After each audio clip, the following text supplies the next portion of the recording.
Welcome, my loves, to the School of You podcast, where we discuss sensitive topics and attempt at unloading and unraveling these unresolved traumas together. I will give you advice and my opinion based on my own experiences and experiences of others in my circle. So let's dive right on in, shall we? So, in this episode, we are going to discuss seasonal depression. Why do I feel so wintry blue? Okay. Now let's break this down. Seasonal depression is also known as seasonal affective disorder. Acronym is SAD, SAD. And it can cast a long shadow over the colder months. So seasonal affective disorder, they also say is recognized as the winter blues. So let's even break this down even more. Exactly what is SAD? Or seasonal affective disorder. It's a type of depression, also known as winter blues, that affects some people during the colder, shorter months, like right now what we're experiencing. Okay, it's a real and treatable condition. And let me say it again, it's a real condition. Okay, but it's treatable. Okay, it's not just a case of the grumps. You have a lot of people that come from the West Coast or they come from the South and they come to Midwest, they come to East Coast. Chicago, they say that, we're hardened and different things like that. But to tackle our winters, you have to be hardened. This is not for the weak. This is just not. So what happens in SAD? Okay. The exact cause of SAD, they still researching. Okay, so they don't exactly have a complete breakdown on what SAD actually is, but it's believed to be related to changes in daylight, okay, in the body's natural clock. I believe it's called circadian rhythm, and that's our natural clock. And what they're saying is that pretty much as the days shorten and the sunlight decreases, that our body may produce more melatonin, the sleep hormone. And I'm sure a lot of you all have got some form of melatonin over the counter. Okay, so like what is that called? ZQL. That's one of them. Okay, so that's over the counter that uses melatonin. So our body though naturally produces it, and it's a sleep hormone. So it producing a lot of it during this time of year. And they saying it's less serotonin. And pretty much, I'm assuming that is pretty much just regulating our that regulates our mood. So it seems like it's to send pretty much neurotransmitters to our brains, and it overpowers the melatonin, sleep hormone. That's why we're so active during the spring and summer months. But this can also lead to a cascade of symptoms. Okay, this is not just these. Anything can cascade to the reason on why you have SAD. SAD symptoms typically appear in late fall, they stated, in late fall, early winter. However, it does improve as days lengthen in spring. So once we spring forward, a lot of us start to see ourselves coming out of this depression or this sadness or this moment of blues that we have had, the season of blues, and then we start blossoming pretty much. But you do have some people, although this is rare though, there are some people that still experience that even during the summer. And if you're experiencing depression all year long, it might be time for you to speak to a professional. Okay, moving forward in the segment, it's not, or in this episode, it's not for you. It's something more severe. And so I would suggest that you stop listening to me and you, as for just a second, and if it's within the working time frame, to schedule yourself a therapist or a hotline, and I will have those resources to assist you with what you're going through, because you might need to seek professional help. However, if you do not have ongoing depression all year long or majority of the year, then let's continue. Here are some of the signs to watch for: feeling down or depressed most of the days, nearly every day during this period of time. During this period of time, you have a loss of interest or pleasure in activities that you once enjoyed. So, for instance, if you like to go running, you probably feel like you can't go running to enjoy the scenery, or hiking because the season has changed. Okay. And so so you probably are an outdoor person, but you like warm outdoor activities that can alter, that can alter your pleasures in life because you feel like it's postponed. So, yes, this does happen to a lot of people. There could be changes in your appetite. A lot of times it's overeating and weight gain because, as we all know from the pandemic, you're inside the house more. So you're eating more. You could be sleeping too much, or having trouble sleeping. It could be either or. Feeling sluggish or having low energy. Like, no matter what you do, you just continue to feel sluggish. You have to exercise extra hard just to get that boost of energy. You could be suffering from SAD. Trouble concentrating or remembering things or making decisions.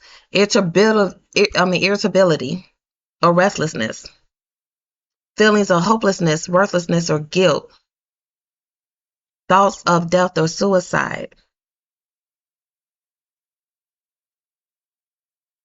Now, with this part, if you have not experienced that throughout, aggressively throughout the year, but you are having the last two aggressively, you have to seek medical. You need to seek out a professional, because it's important to note that these symptoms can also be caused by other conditions, such as major depression or another medical illness. So you can have depression before the winter months have kicked in. That's why I keep stating that this is only for winter month emotions or mental and emotional health only. If you're having these mental emotional issues throughout the whole entire year, or even before the winter hit, then yours is a little more severe. And yes, I'm going to continuously say it. You need to seek out professional help in addition to listening to the podcasts. Okay. Especially the last two. But if you're experiencing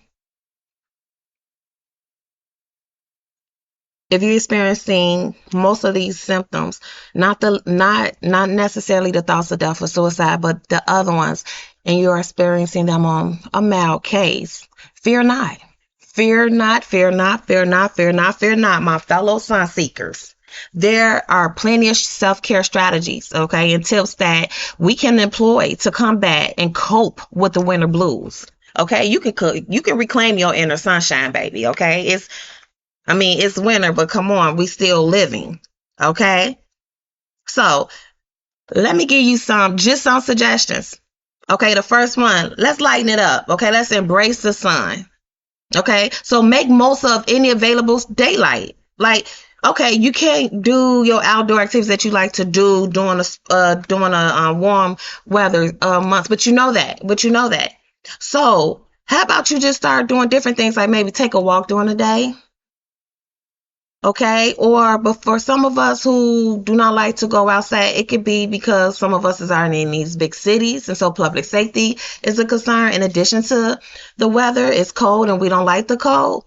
And so some people don't have balconies. That's fine. There's still different ways to get your sunlight. Okay, open your curtains, open them wide. My grandmother used to open up her curtains every morning. She never understood why people would be in the house and their curtains is closed. Let that natural sunlight come through. Consider light as therapy. Look at that. Look at that sunlight as therapy. Consider light therapy. Okay, it's needed. Let the natural light be your friend. Embrace it. Embrace it. Brighten your space. Stream those fairy lights that they have. My daughter and my students put me on game on that, and I love the fairy lights. Okay, light scented candles, okay, or invest in some cozy lamps to create a warm, inviting atmosphere indoors. The coloring can also affect you. Try to give some positive colors in there. Throw some greens in there. Plants, you know, brighten up your space. If you love Christmas, keep your Christmas tree and your decorations up to the end of January. It's okay. And then I found out that a lot of people, they keep their tree up and then they decorate their tree according to the seasons, through the holiday of each month. Whatever brighten your indoors, do that. Nourish your body and your mind. There's something called seasonal superfoods, people. Okay, and I'm not gonna act like that I've always knew that. I just found out about it when I was researching for this segment. Stock up on vitamin D rich foods, okay, like fatty fish or eggs, mushrooms. I didn't even think about mushrooms. And they said think about colorful fruits and vegetables like berries and like circuses like oranges. Think of leafy greens. Those are also mood booster powerhouses. Okay, so maybe make you some shakes, carrots, all different type of colorful foods. These are all called superfoods. Move your body. Move your body. I can't say this enough. Move your body. Exercise is a natural mood, just a natural mood elevator. Okay? Even a brisk walk or a gentle yoga routine can work wonders. Trust me.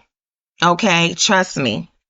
Find that activity you enjoy and just get those endorphins flowing. Okay? Just get them going. Get them going. Get them going. Okay? Connect and create. What I mean by that? Social sunshine. Don't hibernate. And I know that's hard to do, especially for those of us who thought we was extroverted. Then the pandemic taught us that actually we introverted. We don't really like people. We were just used to being around people because society said we had to. And if you had a great personality, you was wanted at these events. So you felt obligated to go. But then we realized that we're really introverted. We really don't enjoy being around a bunch of people. We really enjoy just our inner circle. And sometimes we just want to be by ourselves. And we realized that during the pandemic, we enjoy being with ourselves than around a lot of people, okay, or a group. And although we learned that, that does not mean that is 100% healthy. It's healthy to an extent because you can't become isolated because you're that comfortable with being alone.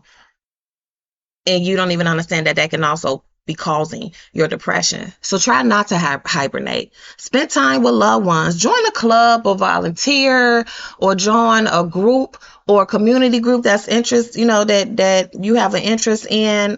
Social interaction is a potent antidote to isolation. There is no other way to explain it.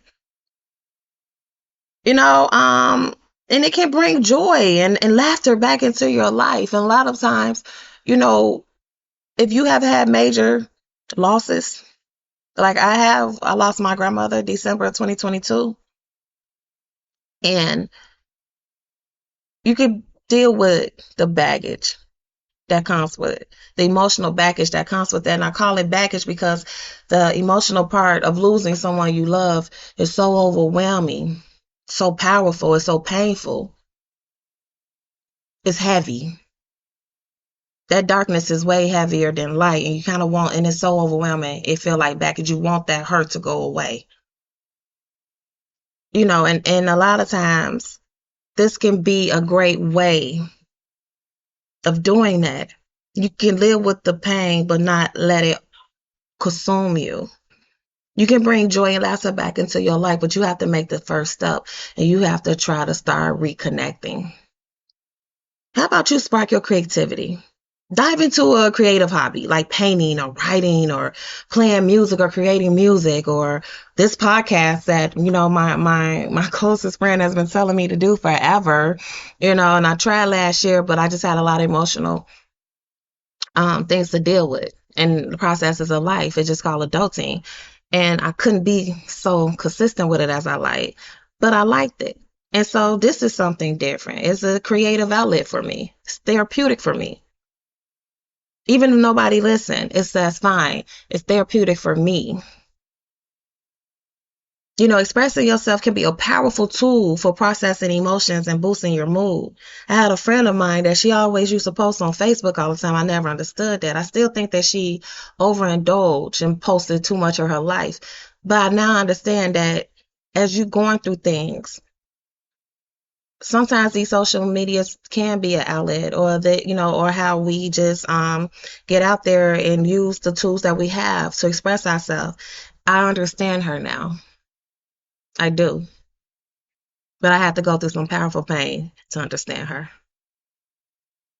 Mindfulness matters. Calm the chaos.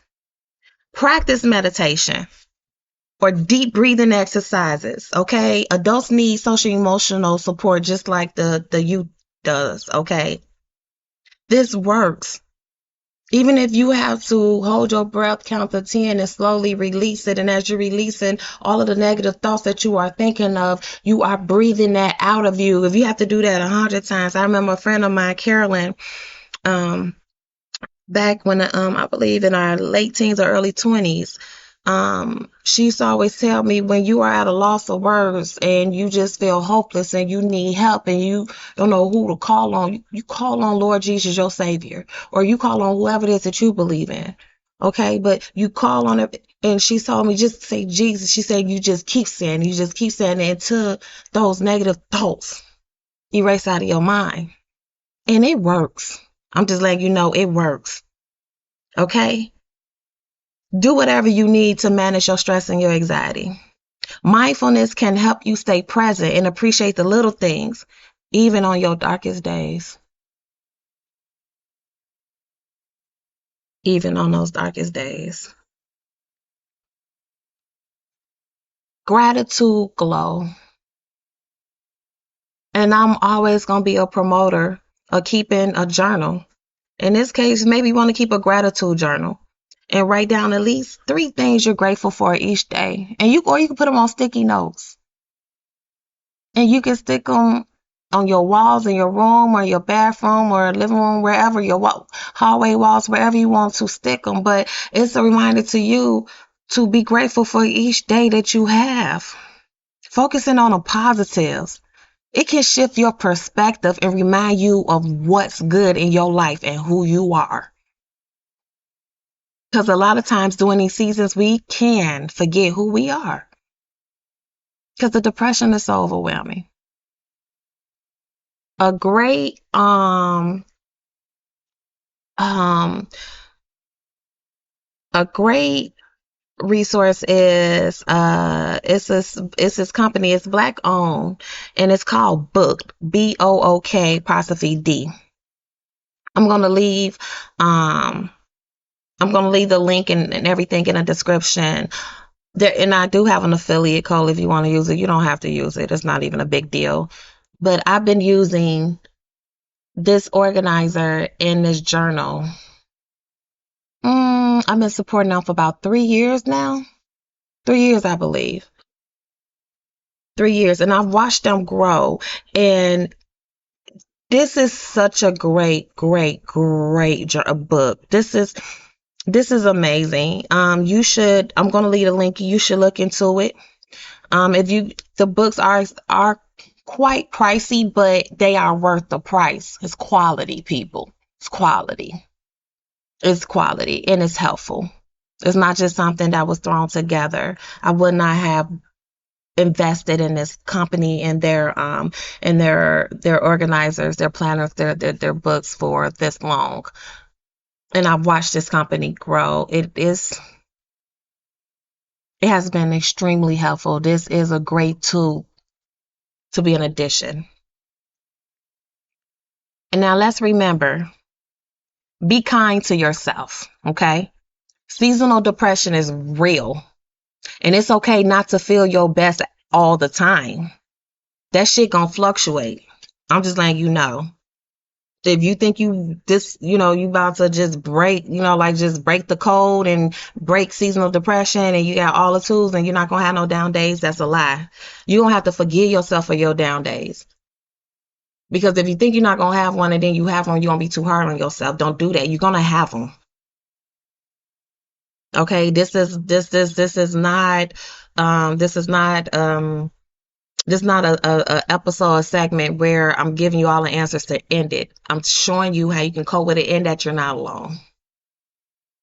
So please make sure that you focus on the small things, on your achievable goals. You might have a down day, but maybe it wasn't as bad as your last one. Okay, maybe you decided that, okay, I'm gonna use some of these tools. Maybe the emotion was just so bad that day that you couldn't use no tools, so you was in bed all day. And maybe next day you decided that I'm at least brush my teeth, wash my face. That's something that you have not been able to do for a day or a couple of days or whatever. That's a small accomplishment. That's a small achievable goal.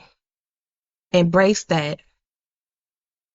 If it took you a week to take a shower, embrace taking that shower. Okay? Seek help, because if you're still struggling to cope, don't hesitate to reach out to professional help. I said that throughout the whole segment. A therapist can provide valuable support and guidance.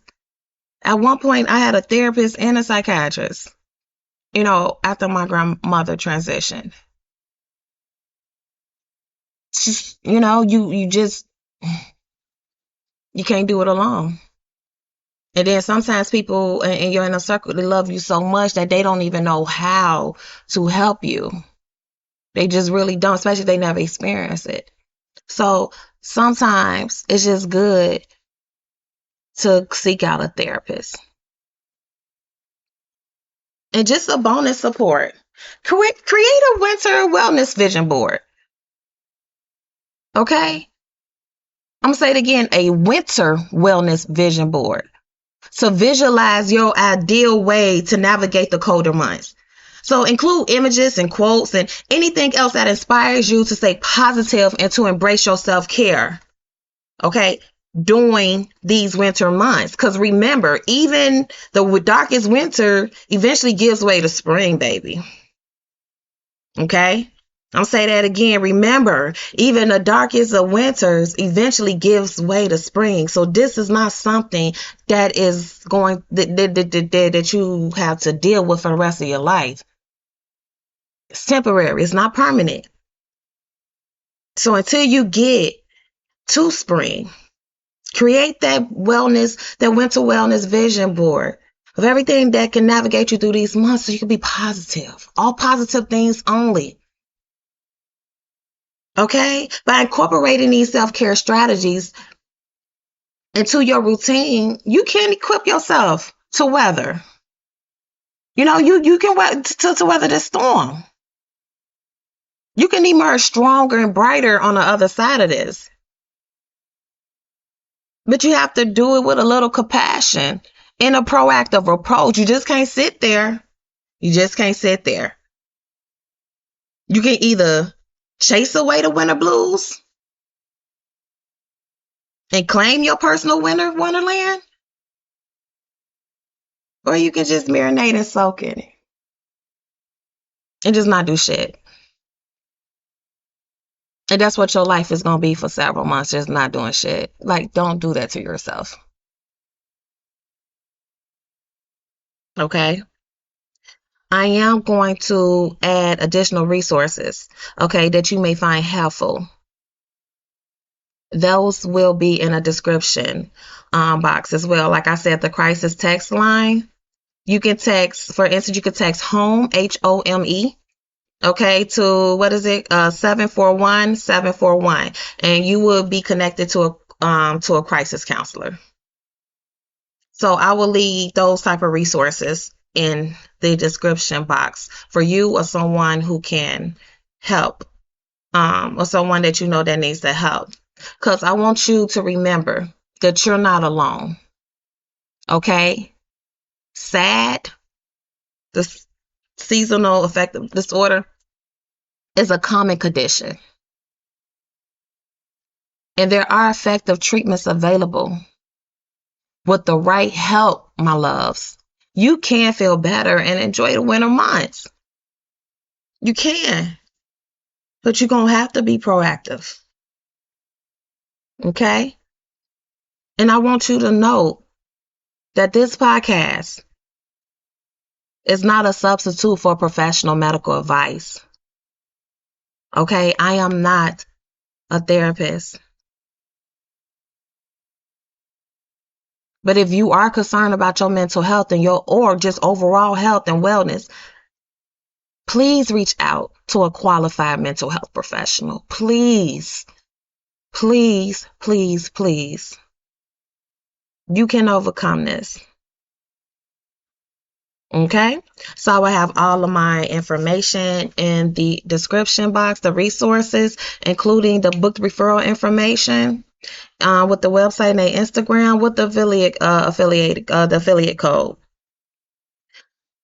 But if you want to, you don't have to pay attention to that code. Just go on the website and go on their Instagram and just see and research it for yourself and see if this will be a good tool for you. Okay. Now, with that being said, I think I have spoke a lot, honey, but I enjoyed it. So I thank you, my loves, for listening and sharing your time with me. It was amazing discussing my thoughts with you. And don't forget to tune into the School of You podcast every week, okay, where you're going to partake in riveting discussions with me. And I might have a surprise guest and I might not. I mean, you have to tune in to hear it, my loves. So please have a blessed and stress-free rest of your day.